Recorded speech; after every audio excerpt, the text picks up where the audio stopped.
Hello, everybody. Welcome back. It is Thursday night, and you're here for another episode of, well, it's Thursday, so it's like must-see live stream, right? It's like must-see TV, but it's not TV. It's a live stream. Welcome back to it. I hope you're all doing well. We have a fantastic guest for you tonight. Can this week get any funnier?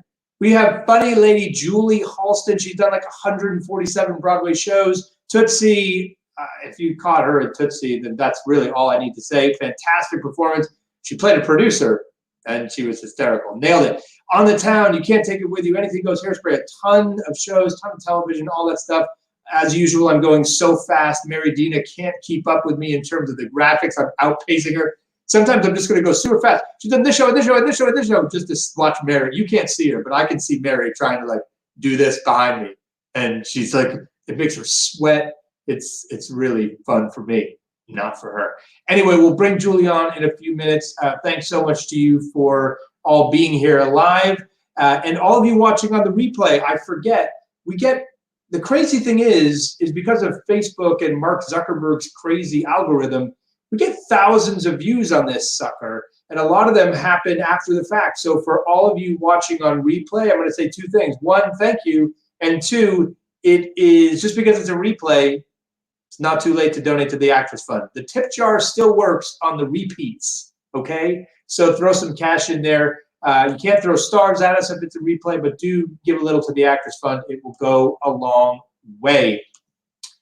Speaking of replays, I'm still cracking up from last night. Rob McClure was on. Who saw Rob?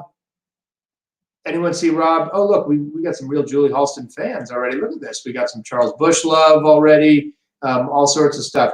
So Rob McClure, we talked about his conductor cam last night. He released a new episode today, and it is very, very funny. Very funny. So go check that out. What else to talk about? Shetler Studios. So I don't know if how many people watching tonight are in the biz, but if you're in the biz, if you're an actor, if you're a producer or writer, then most likely at some point you have auditioned or held auditions at Shetler Studios, and they announced today that they were going out of business after 30 years.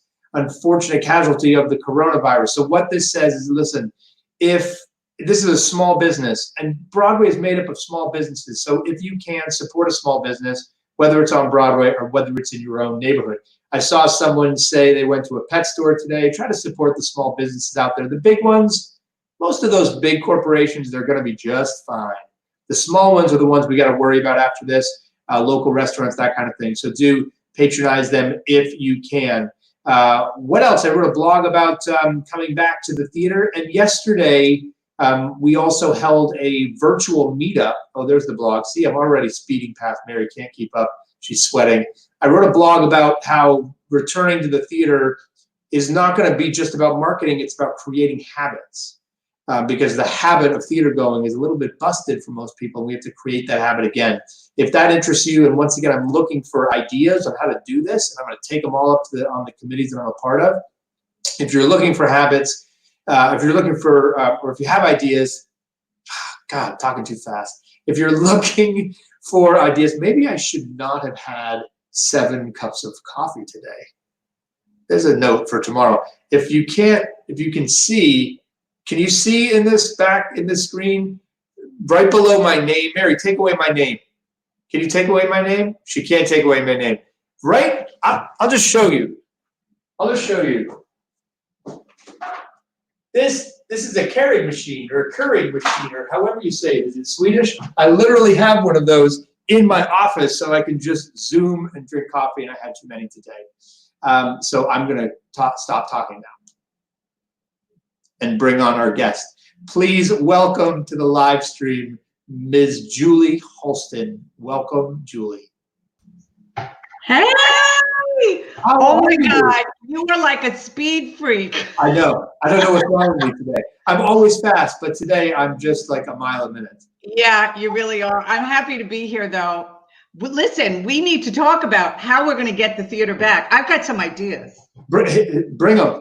I've got some ideas. It's just you on stage every night in every show. That will get everybody back. Well, that's one thing, because, you know, I am the doyen of the one-woman show, and that's real. Talk about social distancing. So, I can always do a one-woman show.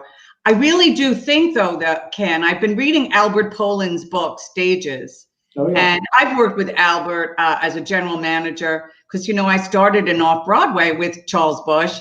And I'm just wondering if perhaps regional theaters and also Off-Broadway theaters, if they can reconfigure in a way, that might actually be a little bit of a start of theater. Mm-hmm. I don't think tourists are going to be flocking anytime soon, but I do think New Yorkers will start, do you know what I mean, coming back sooner than tourists, obviously.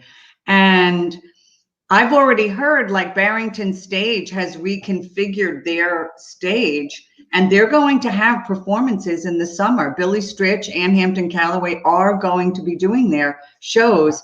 And certainly one-person shows or two people can still be done. And I do think New Yorkers will go out there and be supportive. It might be an interesting time to be a cabaret space, a club, instead of, do you know what I mean? Having tons of people, they may have to reconfigure their economics, but I do think it's going to be very tough for Broadway theaters. Yeah, I wrote about this a little bit ago that I thought Off-Broadway would come back first. Yes. And Off-Broadway has been very challenged over the last several years, so this could be what this could be the time. Yeah. This could be the time when somebody says, you know what, I'm going to spend $30, $35. Do you know? And so, but we need the content, but I think that's already happening. And like I said, there's certainly people like myself, like a lot of one woman, one man, or, the sort of Mike Birbiglias, myself, lots of people who do one-person shows, stand up, whatnot. People will want to see that. And I think funny and interesting plays or whatnot. Certainly, people are writing things already about the pandemic. So yeah. I do think you're right. And I think that might be something very interesting. And, Charles and I started Off-Broadway. We started at Crack Den. It wasn't even Off-Broadway. It was off. I mean, it was a Crack Den. And that's where we started. I don't know if we want to bring that back. I'm not so sure on that. Next week, Julie Halston at the Crack Den. It's a good name. Listen, it gave me a career. It gave me a career. I know it was terrible for the city, and it was terrible, but it did give me a career. But I do think Off-Broadway. I think certain cabaret spaces they're going to reconfigure, and I do think New Yorkers will come out, but Broadway is really challenged. It's going to be a real time of not doing anything until perhaps social distancing is really over, or unless we get some vaccine,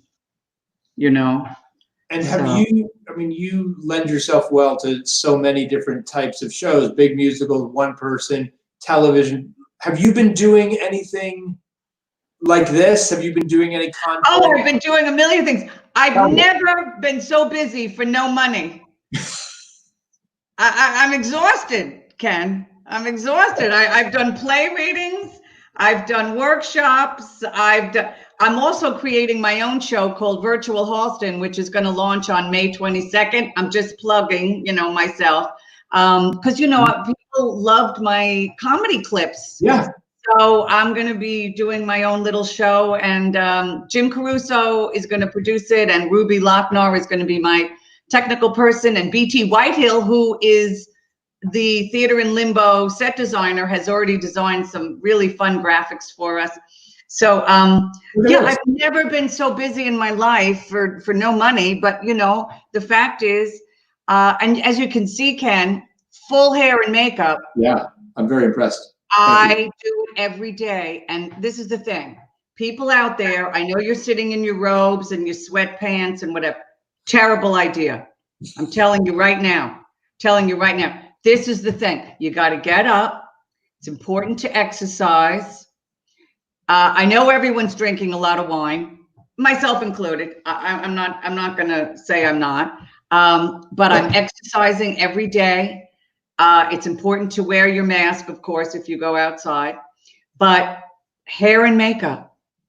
I don't care if anyone sees you. Right now, the cats are the only people who see this hair and makeup, and you right now and the audience. It's important to keep up appearances. I think glamour is important. You know, I'm deeply shallow, Ken. You know that about me. I'm deeply shallow. It's one of the things I love about you. Well, but this is the thing. Deeply shallow, you know, it's true artifice. It's authentic artifice. And authentic artifice is true. Okay, am I wrong? I'm not wrong. We're in the theater. So I think it's important to keep up appearances. I really do. And I also think it just helps your mood. And it's important because people are going crazy now. You know, you're getting bored, you're getting very restless. I think people are getting very sad, particularly people in our business. And I totally understand that. You know, for those of us who love the theater, the idea of not communicating with an audience right there, as I said on NPR recently, you know, it's a molecular feeling when you have an audience washing over you.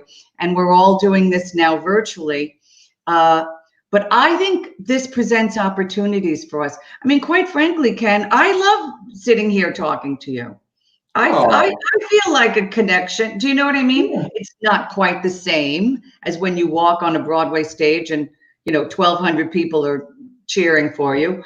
But the fact is, when that really does happen again, can you imagine how exciting that's going to be? We will all be crying. We will all be thrilled and whatever. But we have to understand that it's going to change the economics too. And maybe what we'll see is, you know, certainly salaries will be different. People, I suspect, will opt out and say, you know what, I'm going to retire. You know, people will say, now's the time for me to retire and whatnot. But I think, listen, it's been going on for thousands of years, the theater. Do we really think this is the death knell of live theater forever? Yeah. I don't think so. I suspect even if Broadway, even if every Broadway producer in the world said, we're not coming back, I suspect somewhere in a little amphitheater, somewhere maybe in the Bronx, or Queens, somewhere, a little amphitheater, somebody's going to stand up there and declaim, and people are going to stand around and listen. You can't kill theater. You just can't. Do me a favor. Yes. Please, when you do your show. Yes. Do not do it at 8 o'clock when I'm doing mine. Because don't worry. Do you do your show every day? Every day. We've now started to take weekends off, but we're doing it every day. But I can't compete with this. I mean, this artificial artifice. Yeah, I mean, I can't. Darling, my show will be at the cocktail hour at 5 o'clock. Don't worry. Okay, there you go. And it's only weekly, darling. It's only weekly. I'm not nearly as ambitious as you are, Ken. You're unbelievable. You're doing it every day. That's fantastic. Well, it takes my episode 41. 41 shows equals like a half of something you can do, which is why and it's great that you're the tip jar, Actors Fund. Good. I mean, thank you for that. Yeah. Tell me, what were you doing when it happened? Like, where were you when? Okay. Well, I was very fortunate in many ways. Well, first of all, Tootsie closed in January, and of course, very, very sad about that. But I was actually also very, very busy putting together my big charity event, which is Broadway Belts for Pulmonary Fibrosis Foundation, which was the disease my husband ultimately did pass away from. So I'm a big fundraiser for the Pulmonary Fibrosis Foundation. And we had this incredible lineup. Bernadette Peters and was our big star, and it was to honor Daryl Roth, who was a big patron of the Pulmonary Fibrosis Foundation. So we had in this incredible event planned February 24th, it was the last big Broadway event before everything shut down. So we had our event at the Edison Ballroom, and then I did a workshop with Kristen Chenoweth. What? Of the Brownie Wise Project, which is about the woman who really put Tupperware on the map. Huh. And it's a great little wonderful new musical. Joe Kinesian and Blair. I know Joe. It's a musical, and we did that workshop, and Scott Ellis was our director. We had an incredible cast. Mike McGraw from Tootsie was also part of it, and literally we finished that workshop. Everything closed down. Literally, like the next day, we heard everything had shut down. And we had heard also, I guess, about the usher. There was an usher that was tested positive. And then boom, everything shut down. So I literally, the two big things that I had to do, I was able to do before everything shut down. So, and I was very grateful for that. So, and then it was done. And then that was it. I mean, and immediately the Tootsie cast, got onto Zoom and had a big cocktail party. Seems to be a recurring theme. It seems to be a recurring kind of thing. Someone has an idea for the name. I know you're calling it the virtual Halston show, but Karen Johnson here thinks you should just call it Drinks with Julie. Oh. Well, that happens all the time. But thank you. But anyway, it was really great that we were able to achieve what we were able to achieve, and I think that the Brownie Wise Project will hopefully come back, because it's really a worthy project, and we'll see.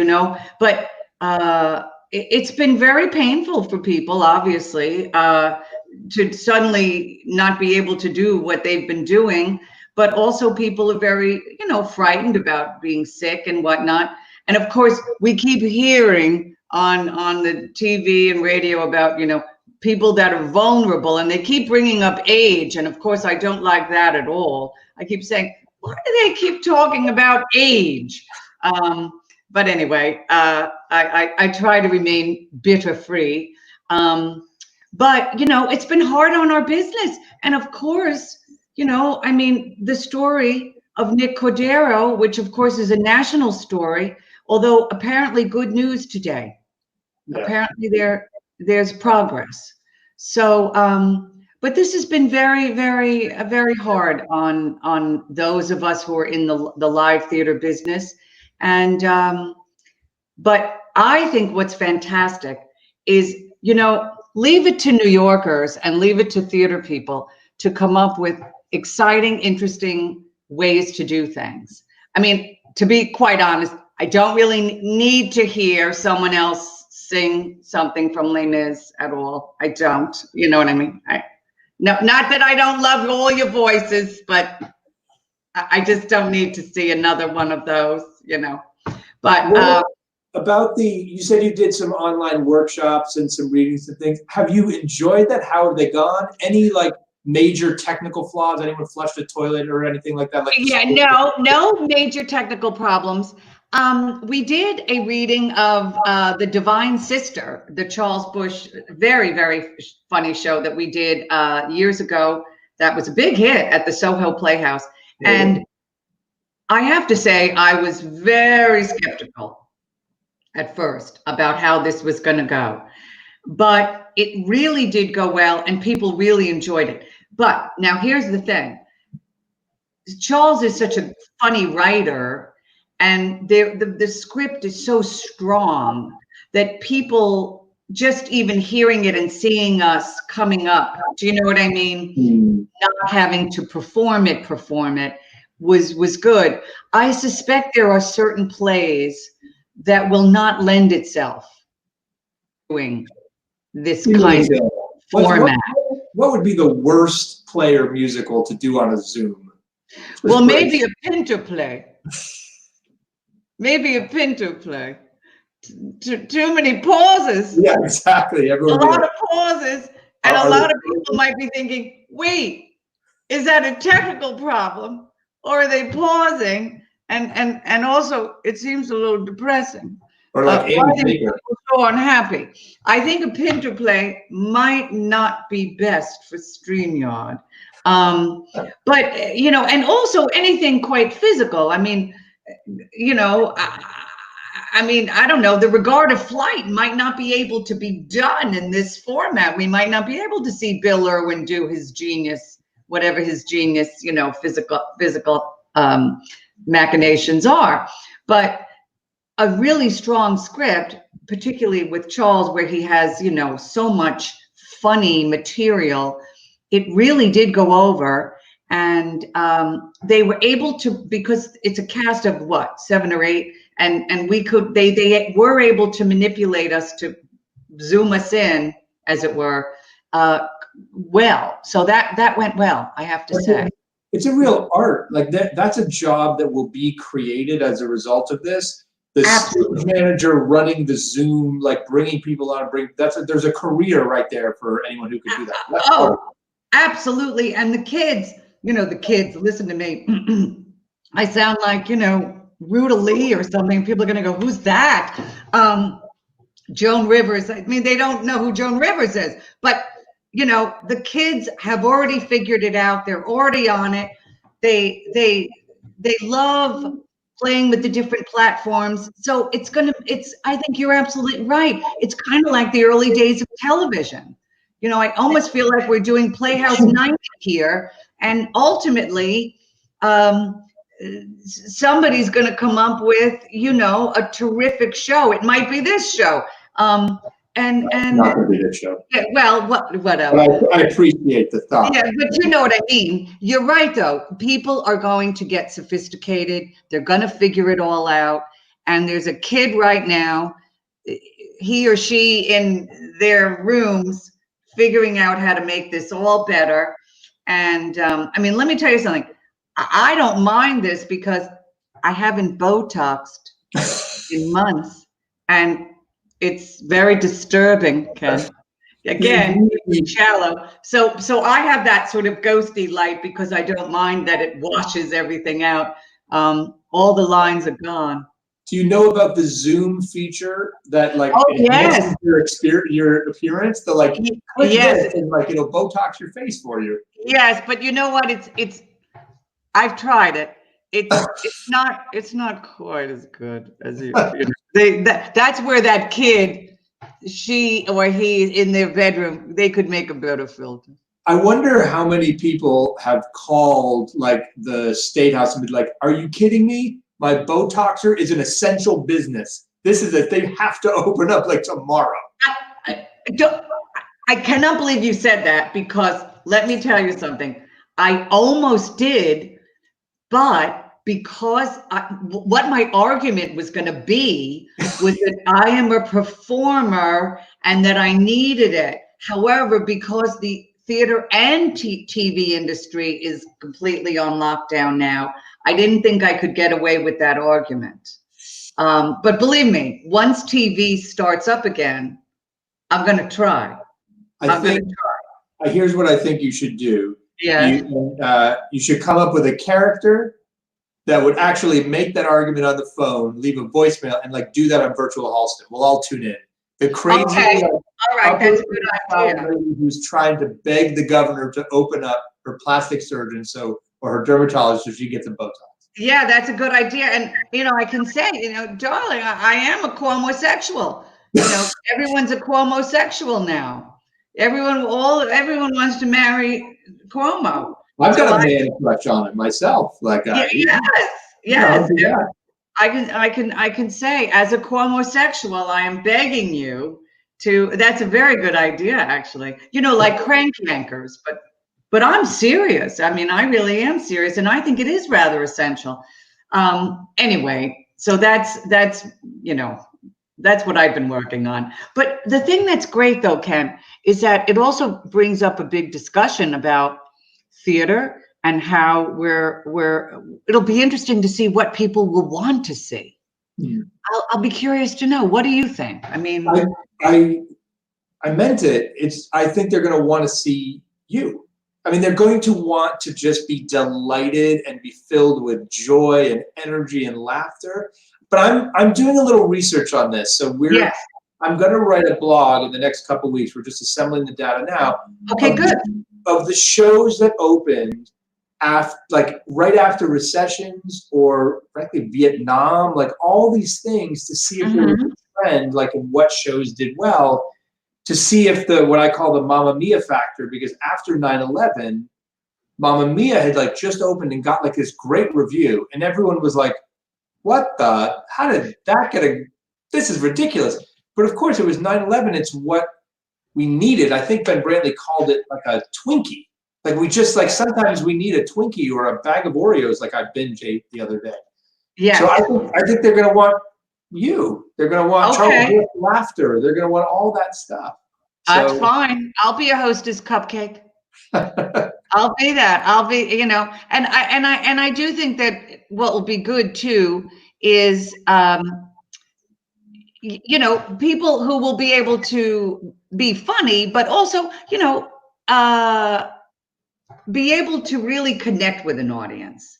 Do you know what I mean? Because people are going to want, they're going to be so hungry to, it won't be, listen, I don't think Medea will be catching on. Do you know what I mean? I don't see that. I don't see Medea. I don't see a lot of dark Greek plays, Antigone, we'll put that aside for a little while. Do you have anything that lined up that you're supposed to do that you're like, oh God, I hope this gets over quickly by a certain time? Anything? Yeah. Wait, something you can tell us? Wait, what are you saying? I'm sorry, I didn't hear you. You have something in the wings, like waiting in the future, that you're scheduled to do, that you're crossing your fingers? Well, actually, one of the other things that was being worked on was the new Robert Horn. Right. The Hee Haw musical. The Hee Haw musical. Were you doing that? I did a character in that, and there was all sorts of talk about what we were going to do, and it was actually, I think, scheduled to go into the National in the summer, but that obviously is not happening right now. But so that was something that was actually being worked on, and but Robert, being both a TV and theater person, and a Tony winner. He is being courted by everyone.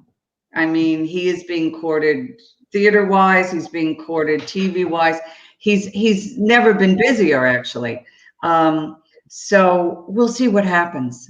As you know, Ken, things happen. You do workshops, you do readings and whatnot, and you do it, and you do it like 2 or 3 times, and you go, oh, this is going to happen. And then the next thing you know, they go, oh, that's pushed off for a year. And then the year comes, nobody's doing that.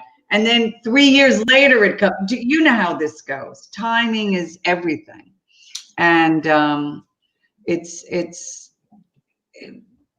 only knows. But that was something we were working on. You have a dream role that you'd like to play? Anything that you haven't done yet? Well, when I was younger, I thought I was going to be a great dramatic actress. I wanted to play all the big roles, like Hedda Gabler. Can you imagine me as Hedda Gabler? I actually think it would be very good. I think it would be very funny. Why not make it a little funny? Why can't Ibsen be a little funny? Sure. Strindberg, Ibsen. I loved all those very Nordic, suicidal Nordic types. I thought that was. You could do Pinter. That's right. I could do Pinter. I could, except the pausing will be difficult for me because I'm always trying to fill in the gap. But I really, really thought I was going to be this great dramatic actress. Well, joke of jokes. I studied at the Terry Schreiber studio here in town many, many years ago. And Terry Schreiber was the one who came up to me and said, I think you're a terrific actress. Comedically, I think you should really, really look into comedy. And I was like, comedy? Comedy was like that was considered, kind of shallow by me in my head. Of course, as we all know, comedy is so hard. Dying is easy. Comedy is hard. But I took his advice, and I was grateful. I was very, very grateful. So I actually think my dream role, and my late husband always said this to me. He said, your greatest role is Julie Halston. And you should be Julie Halston. And so that's why, in a way, I think this terrible time, terrible, awful time, will afford me a very interesting time for myself, because I'm hoping to really do a lot more of Julie Halston. You know what I mean? I love it. And that is one of the most, I think, insightful things I've ever heard about, like, advice to a performer. And I love that it came from your husband, because it's so much about bringing yourself to a part instead of trying to make it artificial. You joke about that, of course. Tell me about a bit about your process about finding each one of these characters and the humor within them. Well, honestly, and it's very, I guess it's very British in a sense. I'm not a method person. And a lot of it came from when I was working with Charles Bush, and we had our theater company, Theater in Limbo. So much of what Charles would write would come out of what he really wanted to wear. I mean, to be very honest, it all came out of a persona and an image. And to be honest, I have that similar thing, which is I get an image in my mind, and a hat can do it, or a coat. It's very, it's from the outside in for me. It is not from the inside out. However, I'm definitely of the learn your lines and don't bump into the furniture school of acting. But I also know that whenever I put on the physical characteristics of a character, it's naturally going to come from who I am. I'm always going to be able to bring Julie Halston to whatever that is, whether it's my voice or even a different kind of voice.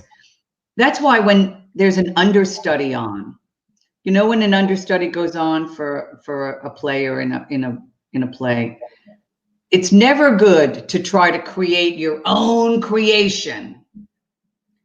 The rhythms of a piece are established. It's always important for an understudy to try to not throw the other actors and to try to keep the same kind of rhythms, particularly in a comedy, that the other performer had. I know this is hard because I have understudied. You're so afraid of not bringing what you bring to a piece. You will naturally bring something different to the piece because you're a different person. But you don't want to throw your fellow actors under the bus or throw them so completely by doing something so completely different than what the established actor or actress has already done. Does that make sense? Totally. It's very, Jerry Zaks really, right. I'm a Jerry Zaks kind of person, in that when I understudied for the wonderful Jean Smart, when I played Lorraine Sheldon in The Man Who Came to Dinner, he said to me, he said, look, you're going to bring what you bring, but we have to keep a lot of those same rhythms. And let's face it, when it's something as brilliant as The Man Who Came to Dinner, those rhythms are built in anyway. You don't want to change them. They're brilliant rhythms. I just love that you're like this Superman comedian, like you put on a cape and it's like, there you go, you can fly. I just love the idea. And Terry Cranader says you should do a one-woman show as Joan Rivers. Well, I'm not going to say say anything about this because You are. I'm not going to say anything about this. This has been proposed to me. So, but thank you. I don't know. We'll see what happens. But this is something that may be in the works. That is amazing. And that, like, I will buy a ticket right now if you put them on sale. So all right. I would love to see it. You said comedy is so hard. Well, frankly, you make it look so, so easy. And every time I see you on stage and every time I'm in a room with you, whether that's a Zoom room or whether that's a little, I have so much fun and I'm filled with such joy. And I know everyone here was tonight as well. So thank you so much for being here. Thank you. I love it. I think it's great. And I love that you're doing this every night. I'm so impressed. I would have a breakdown if you are doing it. It's because I get to chat with people like you. So thanks for being here. We'll see you soon. Julie Halston, everybody. That about does it. And Julie Halston as Joan Rivers. I mean, look, we're breaking like exclusive Broadway news now here on the Producer's Perspective Live. You never know what's going to happen tomorrow when Ashley Park joins us from Mean Girls. That's right, Ashley Park from Mean Girls tomorrow night. Who knows? Maybe she's going to announce she's going to play Governor Cuomo in a one-woman show about Governor Cuomo. So you never know. It could be announced tomorrow. So make sure you check it out. And if you enjoyed tonight's performance, because really we just saw a show. Let's face it. If you enjoyed tonight's interview, if you enjoyed tonight's experience, whatever you want to call it with Julie Halston, please do us a favor right now. 2 things. 1, throw some money in the Actors Fund tip jar. 2, give a little hearts and thumbs up and likes and do all that stuff and share and all that stuff that Mark Zuckerberg wants you to do because it'll spread the word about this much sooner. Come on, I can see those likes and those hearts. So let me see a few more so you can spread the word about Julie and everything that she does. Tune into her show on May 25th. Don't forget, you can watch all our replays. If you are watching on a replay, then you know this. If you're not, if you're watching live, look at all those amazing people you can check out. So please do check them out. Go to my Facebook page, click on the videos button. I will be back tomorrow. I'm going to try to slow down and not speak as fast. I will try to have less coffee tomorrow, but I can't guarantee it because sometimes in a pandemic, it's whatever gets you through the day. And if you have to have 7 cups of coffee, you can do it. Now, something to make you smile. Oh, this is something from one of my own shows. So the closing cast of Altar Boys in 2010, they have a little group. They call this Altar Boys to Men. They took one of the songs from the show. The song is actually called The Calling, but it's got this as its hook lyric. Jesus called me on my cell phone. This is one of my favorite songs in the show. This was the first musical I ever produced. Ran for 5 years. And I think, speaking of getting the band back together, I think I'm going to get that band back together. I think we're going to do an Altar Boys reunion right here on the live stream. So what do you think? Is that a good idea? Let me know. If it's not, I won't do it. But if you hate it, if you're like, Ken, don't do that. Just get Julie Halston back. We'll do that. But if you want to hear from the Altar Boys cast, let me know.